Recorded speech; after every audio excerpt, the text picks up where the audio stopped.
Hi guys, welcome back to my kitchen. Today I'm going to show you how to make one of my favorite 5-minute sides, sesame garlic spinach. Now, have you ever noticed how when you're cooking weeknight meals, it's hard to find different dishes that go together that are all ready at the same time and don't have you pulling your hair out trying to organize it all? That's why I love 5-minute sides like the sesame garlic spinach. While your main dish is cooking, and I usually serve this with a rice bowl, you can make this 5-minute spinach on the side. Super simple. It literally takes 3 ingredients from your pantry, and I know you're gonna love it. So let me show you how I do it.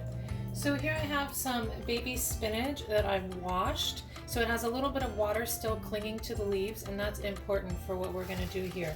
So I just have my big pot, and you know that spinach shrinks down like crazy, so I use this really big pot to get it all in there. And I'm just putting it in the pot. The fire is not on. And I'm also going to add to the pot a little bit of sliced garlic, thinly sliced. That's it. And it goes. I'm going to turn it on to about a medium heat and cover it, keeping an eye on it until it completely wilts. All right, you guys, so it's been about 2 or 3 minutes. That liquid, that water that was clinging to the spinach leaves has helped steam it and helped it to cook, and at the same time those sliced garlic cloves are cooking as well. You want to be sure to add some salt, definitely, for flavor. And I'm also going to add some toasted sesame oil. This is a really delicious product. It's toasty, roasty goodness, and I just put a little bit in there. It's pretty strong, so maybe a teaspoon or 2 for that. Stir it around, and you can see that the spinach is done. It smells absolutely delicious.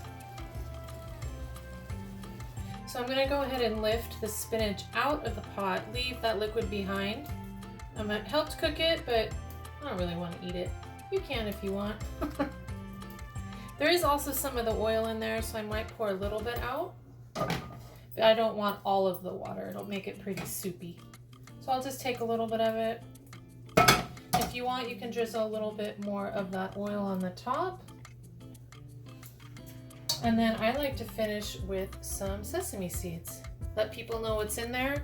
Sesame seeds, toasted sesame oil, garlic, and spinach. And there's your 5-minute sesame garlic spinach.